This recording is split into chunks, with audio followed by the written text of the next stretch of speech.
aujourd'hui pour faire un update solo. Pour cet update, je vais vous présenter 3 livres et on commence tout de suite avec Regretting You de Colleen Hoover aux éditions Hugo Roman comme d'habitude. Pour le synopsis, on va d'abord voir Clara qui a 17 ans et qui va découvrir qu'elle est enceinte. Puis on va suivre Clara et sa fille de 17 ans plus tard. Et elles vont toutes les deux avoir une perte terrible puisqu'elles vont perdre pour l'une sa sœur et son mari et pour l'autre son père et sa tante. Tante qui se trouvait être aussi sa meilleure amie. Bref, donc ça c'était le synopsis et il faut savoir que ça a été pas ouf. En fait ça me déçoit parce que c'est un Colleen Hoover. Ça serait pas un Colleen Hoover, il aurait une note moyenne, c'est-à-dire 7,5 sur 10, mais c'est tout. Vous connaissez mon amour pour les Colleen Hoover, vous savez à quel point je les adore, donc c'est pour ça que ça m'a fortement déçue. Donc clairement j'étais pas aussi à fond que je peux l'être d'habitude, parce que je sais pas. Mais j'étais pas aussi à fond que d'habitude. Donc moi j'ai trouvé que c'était une romance classique, mais sans plus, parce que effectivement les sujets abordés sont un peu atypiques et sont pas dans tous les bouquins non plus, mais d'un point de vue purement de la romance, ouais bah c'est une romance, ça m'a pas chamboulé. En fait je me suis pas sentie impliquée, ce que j'aime dans les romances c'est quand je me sens impliquée dans la romance, et là je me suis pas sentie impliquée parce que trop atypique, vous voyez du coup, enfin je dis c'est une romance sans plus, en même temps je dis que c'est une romance atypique, c'est très bizarre. Mais en gros, la romance en elle-même est atypique, donc je me suis pas sentie concernée, donc ça n'a pas marché sur moi. Point positif, la double romance, parce que qui dit double romance, 2 fois plus contente parce qu'il y a 2 fois plus de romance. J'ai beaucoup aimé la réalité du comportement de Clara, qui est tête à claque, mais c'est une ado, alors c'est réaliste. C'est-à-dire que elle a pas forcément toujours un comportement tête à claque, mais elle l'a parfois. Et c'est réaliste malheureusement pour elle. J'ai adoré le projet final. Bonus. Je vais pas en dire plus, je veux pas faire de spoil. Mais il y a un projet final au niveau des enfants, parce que du coup il y a 2 histoires à suivre. Même si c'est la même temporalité, il y a les enfants et la mère. Enfin, la fille et la mère. Au niveau de la fille, il y a un projet final et il était trop cute, et il y a un bonus qui est encore plus cute. Et du coup c'était trop kiki. Et enfin, dernière chose que j'avais à dire sur le sujet, je trouve ça passionnant d'avoir eu le courage, je crois qu'on peut dire, de reprendre la thématique de... c'est micro-spoilant, mais... de la trahison d'être décédé. Comment tu gères la découverte de secrets sur des personnes décédées avec lesquelles tu peux pas discuter? Il n'y a pas de compte à rendre ni dans un sens ni dans l'autre, tu peux pas te confronter à ça, et je trouve que c'est extrêmement intéressant comme sujet. Donc d'un point de vue de la romance, ce que j'attends d'un Colleen Hoover, c'est un flop, c'est clair.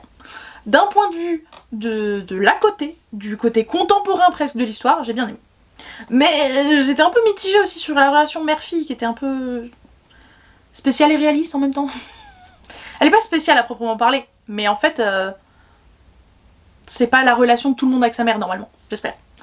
Donc voilà, c'était mon avis sur Regretting You de Colleen Hoover. Ensuite j'ai aussi lu Dry de Neil et Jarrod Shusterman, qui sont père et fils. Jarrod étant le fils, Neil le père. Enfin bref, c'est aux éditions Robert Laffont dans la collection R, ce qui veut dire que c'est écrit en gros, très gros, et que donc ça se lit vite, très vite. Ça se lit vite aussi parce que c'était terriblement addictif, parce qu'on veut absolument savoir ce qu'il se passe. D'ailleurs, pour le synopsis, ce qu'il se passe c'est qu'il y a pénurie d'eau en Californie je crois. Je crois que c'est en Californie que ça se passe. Il y a une pénurie d'eau et du coup bah, comment on survit quand du jour au lendemain on te dit il n'y a plus d'eau qui sort de ton robinet. Débrouille-toi. Donc ça devient complètement l'apocalypse. Donc ce qui était sympa c'est que c'est pas un post-apo, on n'est pas après l'apocalypse, c'est on vit l'apocalypse. Et en ça c'était très sympa. Et c'est aussi pour ça que les personnages sont très réalistes, parce que ils sont pas tous gentils, tout mignons, tout roses, et ils sont assez immondes pour certains d'entre eux, et on les déteste, et on n'aime pas non plus les détester, vous voyez, enfin... Vraiment il y a une haine viscérale envers ces personnages, et en même temps c'est tellement réaliste, parce qu'on sait que des personnes opportunistes comme ça auraient été là. J'ai aussi beaucoup aimé le fait que ce livre soit terrifiant parce qu'extrêmement réaliste. Du coup bien flippant parce qu'on sait que ça pourrait arriver n'importe quand, chez nous, partout dans le monde, et ça arriverait en fait, ça me choquerait pas que ça arrive. Le seul point négatif que j'ai trouvé à lui mettre, parce que je crois que je l'ai pas dit mais je l'ai mis 9 sur 10, c'est que la fin elle était mi-réaliste, beaucoup trop happy ending on va dire. Donc je vais pas détailler plus, je trouve ça suffisamment spoilant comme ça, mais c'était quand même pas terrible, étant donné que tout le reste était très réaliste, et qu'on avait vraiment l'impression d'être dedans et de vivre les choses. bah la fin a un peu tout fait flopper quoi. Bah c'était naze comme fin quoi.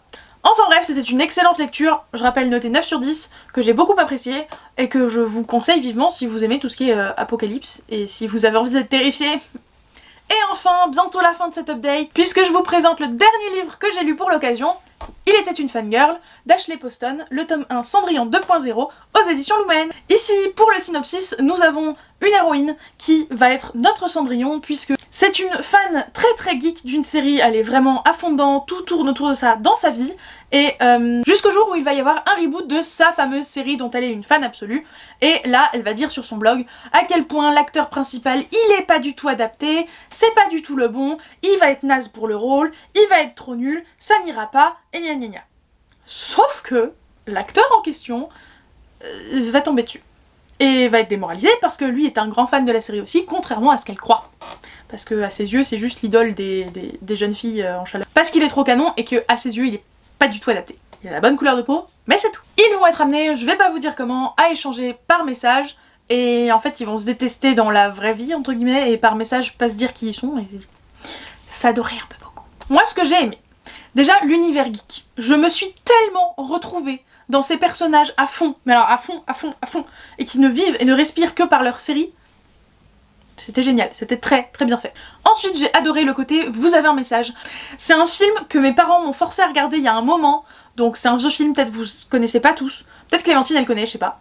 Mais c'est un film où en gros bah, c'est le même principe de deux personnes qui se détestent dans la vraie vie, mais qui s'envoient des messages et qui tombent amoureux par message, et bah du coup c'était le même principe et j'ai adoré cette dimension là. J'ai aussi adoré les personnages que j'ai trouvé très attachants avec leurs difficultés atypiques vu qu'ils ont des rôles atypiques, mais très beaux, très mignons. J'ai aussi beaucoup aimé l'ouverture LGBTQ qui est doucement amenée mais clairement elle est là, on la sent, ça vient, je sais pas si ça sera dans le tome 2 ou si juste ça sera en fond quelque part, mais je l'ai beaucoup aimé. C'est fini pour la vidéo d'aujourd'hui, j'espère qu'elle vous aura plu. N'hésitez pas à me dire en commentaire si vous avez lu ces livres, si ils vous ont plu, ce que vous en avez pensé, etc. Si je vous ai fait envie aussi. Moi je vous souhaite de joyeuses lectures. Eh oh! Non mais j'y crois pas qu'on pique ma place. Et moi mes vidéos alors, pourquoi on peut faire semblant de moi? Salut la compagnie, me revoici pour un update solo et cette fois-ci c'est vraiment le mien. Ouais. J'ai l'impression que c'est les applaudissements de fin de tournage. Ouais. C'est pas fini. Donc vous avez pu voir Clémentine maquillée pour la première fois. Qu'est-ce que ça vous a fait? Évidemment, t'es obligé d'en faire tout un pataquès. Donc là on a le même maquillage quand même, on a le même t-shirt, c'était vraiment moi. Enfin c'est vraiment moi, bon il y a juste la coupe et la couleur de cheveux qui colle pas. Mais voilà, je suis assez fière. Donc on a lu ce même roman, je vais vous faire du coup mon avis, le vrai avis Update Laurine sur ces romans là. Donc ils sont tous à moi et Clémentine les a lus pour la vidéo. Donc on s'est attendu, il y en a certains que j'ai lus il y a un moment mais voilà. Donc ce sont vraiment nos avis propres, on s'est prêté les... Enfin je lui ai prêté les livres, elle les a lus, c'était vraiment ses avis dessus, ce qu'elle a retenu, etc. Donc c'est une autre sorte de update commun, sauf qu'au lieu d'être à côté, on a décidé qu'elle se rentrait dans ma peau. Donc voilà, j'espère que ça vous a plu. Je pense pas que ça se reproduise très souvent. C'était un petit peu galère niveau organisation, livres, s'attendre, tout ça. Mais voilà, on espère que ça vous a plu d'avoir Clémentine dans ma peau. Et c'est parti pour mon avis dessus. Je commence par Regretting You. Donc vous venez de le voir, de Colleen Hoover, édition Hugo Roman. Je vous fais pas le synopsis et je commence directement dans le vif du sujet avec mon avis. Ce qui est un peu chaud pour moi parce que du coup j'ai pas le temps de me remettre dans le bain en vous faisant le résumé, c'est perturbant, mais c'est parti pour une opinion. Alors contrairement à Clémentine, pour moi ça a été un coup de cœur. Je l'ai lu attention j'ai noté les heures, je l'ai commencé à 22 h un soir, je l'ai fini à 2h50 du matin, du coup le lendemain. Donc j'ai mis 4h50 pour lire ce roman et je me suis pas arrêtée une seule fois, à part pour envoyer des messages à Clem, tellement j'étais à fond dedans. Donc vraiment moi gros coup de cœur, j'ai trop aimé et je vais vous détailler ça. Alors, premier commentaire que j'ai écrit, attention, c'est assez amusant. Ce roman est incroyable parce qu'il est affreux. Oui, bravo. La logique des choses quand même, voilà, merci. Donc, ouais, il est affreux parce que j'ai détaillé après avec tout ce qui te fait ressentir et puis tu te mets à la place des personnages et t'as mal pour eux et des deux côtés je me sentais mal. Enfin, elles viennent de perdre quelqu'un, elles sont vraiment, enfin quelqu'un c'est pas n'importe qui, c'est leur mari ou leur père, la fille elle est vraiment super perturbée, en plus la femme elle vient d'apprendre quelque chose, donc je reprends, il y a aussi la tante et le père qui meurt, surtout que la tante c'était la meilleure amie de la fille un petit peu, et bah, c'était aussi un petit peu la meilleure amie de la mère, donc c'est catastrophique. Puis après il y a des secrets etc, mais les deux souffrent énormément, et de les voir souffrir, en fait elles m'ont atteinte, j'étais touchée par leur douleur, par tout ce qui se passait, et c'était incroyable parce que je ressentais tout ça et j'étais tellement dedans et c'était tellement incroyable, vraiment j'étais happée par l'histoire et leur tristesse. Ce que j'ai aimé aussi, c'est qu'il y a 2 fois plus de romance. Donc 2 fois plus de romance, évidemment Laurine est contente. Donc il y a la romance de la fille et il y a la romance de la mère. Donc moi j'étais en mode oui, de la romance, on est là. J'ai ma petite préférence. En vrai on voit moins la romance des adultes, mais c'est celle que je préférais. J'ai moins aimé la romance des adolescents. Pas qu'elle était plus banale, mais juste que j'ai moins accroché. Elle était moins intense. Ouais, comme dit Clémentine, moins intense. Ce livre, incapable de le lâcher. Donc je pense que ça s'est vu. Sans déconner. Voilà, le fait que vraiment je l'ai lu en moins de 5 heures, impossible, mais vraiment je pouvais pas aller me coucher. Je sais plus si j'avais cours le lendemain, mais impossible de le lâcher. Pour moi ce roman, il ressemble à aucun autre. Je vois pas de livre qui ressemble à ça. Les grandes thématiques, oui. On peut retrouver des livres qui parlent de ça, mais la manière dont ça a été fait avec le point de vue de la mère, le point de vue de la fille, j'ai jamais vu ça, et en fait j'ai vraiment trouvé ça différent de ce qu'on peut trouver, et c'est ce qui m'a vraiment plu aussi. J'avais un petit peu peur au départ parce que je savais que Clem elle avait moyennement aimé, le fait de trouver le point de vue de la mère et le point de vue de la fille ça me paraissait trop chelou, en mode ouais mais ça va être bizarre tout ça, et au final j'ai tellement aimé que bah non en fait. Et en fait c'est Colleen Hoover, sa plume ça a réussi à me convaincre. Pour finir avec les bons côtés, j'ai ressenti un vide en vrai en moi quand je l'ai fini. Parce que ça m'a fait réfléchir sur plein de choses. Parce que je me suis sentie vide d'avoir fini cette histoire. Et ça montre à quel point vraiment il m'a choquée. Alors je peux comprendre qu'on ne l'aime pas parce que c'est assez particulier quand même. Autant dans le sujet que dans l'écriture.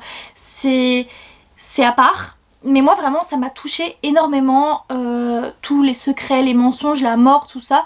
Et ça m'a vraiment... En fait à la fin j'étais en mode qu'est-ce que je fais de ma vie maintenant? Vraiment j'étais en mode il y a un vide. Dans les points négatifs c'est que c'est assez dur à lire. Dans le sens où c'est quand même assez triste et vraiment je me sentais mal. En fait j'ai vraiment eu toute la douleur des personnages et parfois c'était assez dur à lire. Bon je dis ça mais c'est pas comme si j'avais pris un temps pour moi, j'ai vraiment lu d'affilée donc c'est vrai que c'était... pas si dur que ça sinon j'aurais pas pu le lire d'affilée, mais d'un côté c'était encore plus dur vu que je le lisais d'affilée. Et ouais le fait que ça me fasse réfléchir à ma vie aussi, j'étais en mode mais je crois que j'ai pleuré, j'ai chialé pendant le livre, j'étais vraiment en mode ça se finit quand? Et non je veux pas que ça se finisse. C'était affreux. Et ouais donc deuxième point négatif, c'est que j'ai préféré la romance de la mère mais c'était celle qu'on voyait le moins.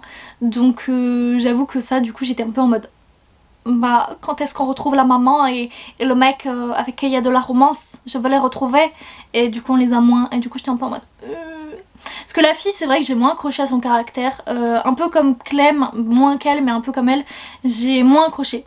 Du coup en fait ça a été quand même un coup de cœur par toute l'histoire, l'atmosphère, c'est comme ça m'a fait ressentir, mais en soi il a quand même des défauts pour moi en fait vous voyez. Donc voilà.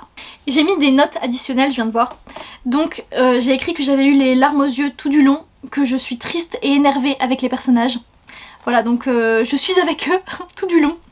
Et qu'on voit la relation de parentalité, du deuil, du premier amour, de deuxième chance, de bébé à 17 ans, parce que oui la mère elle a eu la fille à 17 ans, donc on voit aussi toute cette atmosphère, sa remise en question, 17 ans plus tard comment elle se sent d'avoir eu un bébé à 17 ans, qu'est-ce que ça engage sur sa vie, enfin on voit vraiment beaucoup de questions de la vie, et de la vie aussi de tous les jours, parce que c'est vraiment de la vie de tous les jours je trouve, même s'il y a le côté du deuil qui n'arrive pas à tout le monde, c'est beaucoup de la vie de qu'est-ce que je fais maintenant, je suis femme au foyer, je m'ennuie, enfin c'est beaucoup de choses je trouve qu'on peut retrouver un peu dans n'importe quel foyer. Oui, le fait aussi qu'elle puisse plus... Dis, elle s'ennuie, c'est pas parce qu'elle s'ennuie. Bah au départ elle s'ennuyait. Oui. Mais après oui c'est vrai qu'elle est en mode je dois retravailler, comment je vais faire. Enfin, tout ça je trouve que c'est vraiment des choses un peu banales et qu'on peut retrouver dans un foyer. Et je sais pas, j'ai bien aimé ce côté de la vie, parentalité, tout ça.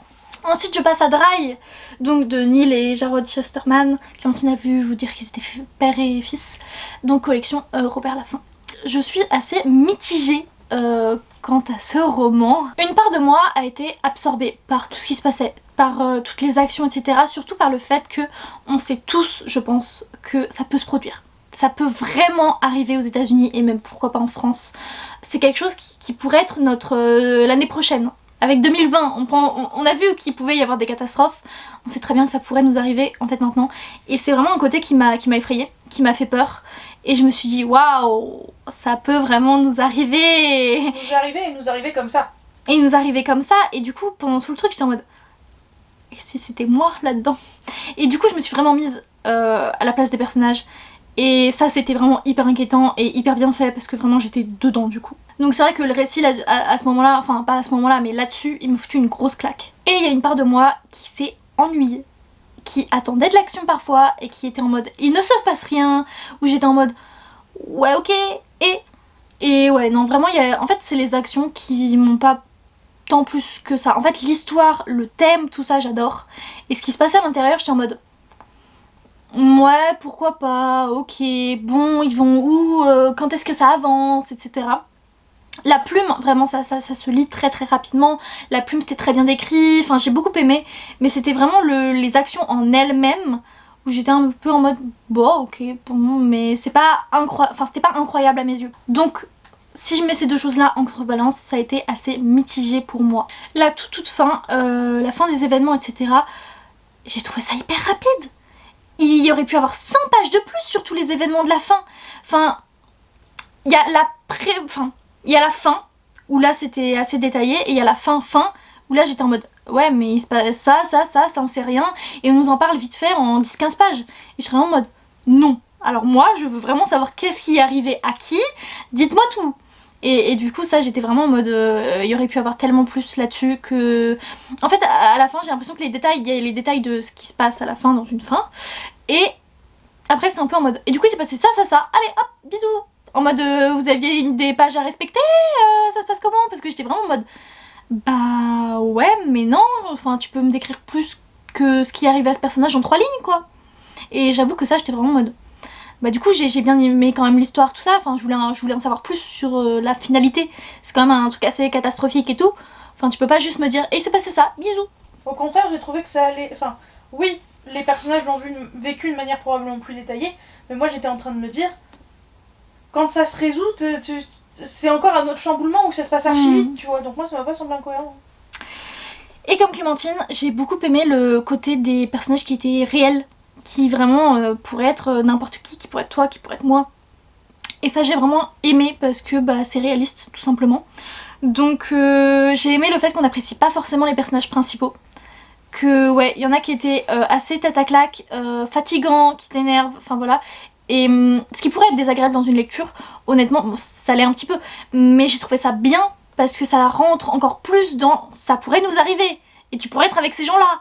Et vraiment, j'ai trop aimé ce côté réaliste. Parce qu'ils sont pas là pour plaire, mais ils sont là pour refléter la réalité. Donc forcément, ça donne un côté grand réaliste au roman. Et du coup, je lui ai mis 15,5 sur 20. Généralement, un livre cool, sympa, mais voilà, sans plus, c'est 16. Donc il est très proche d'un cool, sympa, sans plus. Un petit peu moins, parce que c'est vrai que je me suis un peu ennuyée quand même parfois. Et voilà. Du coup, bonne lecture, mais sans plus. Je regrette pas de l'avoir lu. Mais je suis pas toute chamboulée de cette lecture. Enfin, je suis toute chamboulée de ça pourrait nous arriver, mais pas du livre en soi. Je sais pas. En fait, plutôt de la réflexion que ça a amené. Et pour finir cet update classique pas classique, Cendrillon 2.0, donc c'est le tome 1 de Il était une fangirl de Ashley Poston aux éditions Lumen. J'ai bien aimé, mais sans plus. J'ai passé un bon moment, mais je crois que je m'attendais à mieux en fait. Et du coup ça m'a un petit peu déçue. Mais j'ai quand même passé un bon moment et je vais acheter la suite. Surtout le tome 3 qui me fait tellement envie. Mais ouais, je vais quand même acheter la suite. Oui, parce que ta soeur veut les lire. J'ai trouvé ça particulier, mais sympathique. C'est vrai que c'est à part, il y a le côté geek, tout ça, mais c'était sympathique. Vraiment, c'est pas trop mon monde, mais j'ai bien aimé. Très léger comme lecture, vraiment, tu te prends pas la tête. Enfin, il y a un petit peu le côté vocabulaire, tout ça, mais ça reste léger. Par contre, j'ai retrouvé quelques coquilles dedans. Et toi aussi Clémentine, elle me fait oui de la tête. Donc c'est assez agaçant les coquilles. J'étais vraiment en mode... Mais c'est surtout que j'ai l'impression que de plus en plus ces dernières années, il y en a partout des coquilles, dans chaque livre, et vraiment ça me fatigue, parce que j'ai l'impression qu'il peut pas y avoir un livre sans coquilles. Ce qui était pas cohérent surtout, c'était que c'était des coquilles qu'on peut retrouver quand on passe du grand format aux poches par exemple. du style le mot est coupé en deux et du coup il y a un tiret, alors qu'au final il est pas coupé en deux le mot. Il est en un morceau et juste on va avoir un tiret en plein milieu du mot. Bah là je me souviens plus des coquilles exactement qu'il y avait, mais les mots à la place d'un autre, il manque un mot, les fautes d'orthographe j'ai l'impression que je retrouve partout en ce moment, donc ça m'énerve. C'était pas aussi gros qu'il manque un mot je crois. Hein. Non mais je fais une généralité des livres que je lis ces derniers temps. Ce qui m'a un petit peu dérangé, c'est que c'était un petit peu trop geek sur les bords pour moi, que ce soit dans le vocabulaire, dans les... comment dire, pas les dialogues mais un peu les discours en mode non mais si mais ça et ça c'est trop bien, c'est la vie. Voilà, et moi j'étais un peu en mode alors oui mais quand même faut se calmer. Non vraiment je comprends, c'est en vrai je trouvais ça mignon, leur engouement qu'ils ont en commun etc, mais je suis pas trop comme ça, du moins pas sur ces choses là parce que ça m'a fait penser à Star Wars et tout et c'est pas du tout mon style. Et du coup moi je me suis sentie un petit peu en mode je comprends, c'est mignon, mais c'est pas mon truc. Et je pense que c'est pour ça que cette lecture ne m'a pas paru trop bien. Je pense que si c'était par exemple par rapport à Cotard, Harry Potter, même si c'était par rapport à Harry Potter, j'aurais trop kiffé. Mais je pense que c'est ce côté geek qui m'éloignait du livre en fait. Mais du coup, t'as pas réussi à faire le parallèle entre les propres trucs sur lesquels t'arriverais à fangirler? Ouais, parce que j'étais trop dans leur truc. C'est quand même assez décrit leur émission etc. Et je pouvais pas faire de comparaison par exemple avec Harry Potter. J'aurais pu si j'avais lu, si j'avais regardé Star Wars et que j'avais trop aimé, mais j'aime pas Star Wars. Donc moi j'imaginais un peu Star Wars dans ma tête pour voilà, mais j'ai pas aimé non plus donc c'était pas mon style. Mais par exemple les trucs de cosplay etc, je trouvais ça amusant, c'était drôle. C'était vraiment quand ils parlaient un peu de termes techniques ou enfin c'était même le vocabulaire, j'étais en mode ouais ça finit quand hein. Donc j'ai écrit qu'au début j'ai eu du mal avec le côté geek, mais qu'au final on t'en parle tellement que je comprenais grave leur hype et que j'avais parfois les mêmes expressions qu'eux et que du coup en fait je rentrais dans leur truc tellement ils en parlent en fait, ils sont tellement excités que vraiment j'étais vraiment dans leur truc, en fait ils m'avaient intégré dans leur hype. Donc c'était quand même très mignon, j'ai adoré. La fin n'était pas ouf, mais ça collait très bien avec le livre. Pas ouf. Non, pas le terme pas ouf, mais je veux dire, ça ressemble à l'ambiance du livre et des personnages, la fin. Et donc, bah, ça finit bien pour ce livre-là, mais j'avoue que j'aurais bien aimé une autre fin. Et la dernière petite partie, c'est une partie du script qui a été inventée. Ça j'étais en mode ouais pourquoi pas, mais vu que j'aime pas cette ambiance j'étais un peu en mode je lis en diagonale, mais c'était sympa pour ceux qui aiment cet univers, pourquoi pas. Donc lecture assez mitigée, c'était bien écrit, ça se lit rapidement, c'est léger, tu te prends pas la tête, mais il y a le côté geek voilà qui est un peu qui s'est mis en travers de ma route. Mais vraiment je pense que si ça avait été sur autre chose j'aurais bien kiffé. Et Cendrillon je commençais un petit peu à en avoir marre de retrouver cette réécriture. D'ailleurs ça me donne envie de lire Avant minuit, le nouveau Cendrillon qui est sorti de la nouvelle collection Hachette. C'est pas du tout contradictoire comme meuf. Et qui ne ressemble pas du tout apparemment, enfin pas du tout, mais par exemple elle est pas du tout en guerre avec ses demi-sœurs et sa belle-mère apparemment. Donc ça change du Cendrillon où tout le temps on est énervé contre les demi-sœurs et etc. Et j'ai un petit peu marre de me retrouver dans à chaque fois ce schéma. Et c'est vrai que du coup si ça en sort un petit peu, ça m'intéresse déjà un peu plus. On espère toutes les deux que cette vidéo vous aura plu, que vous aurez apprécié voir Clem de cette manière en moi. Et donc de voir de l'urine pour le prix d'une.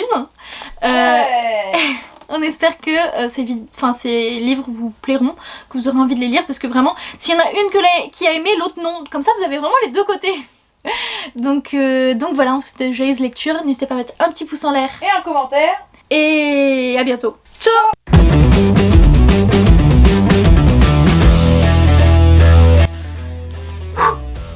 Je vais y arriver. C'est pas facile, je vais y arriver. Je suis toi. Je suis toi. Qu'est-ce que tu me fais faire, Laurine? Parfait. En plus tu parles de toi mais pas toi. C'est pas moi, je parle de moi. C'est fabuleux. J'espère tellement qu'elle va marcher cette vidéo.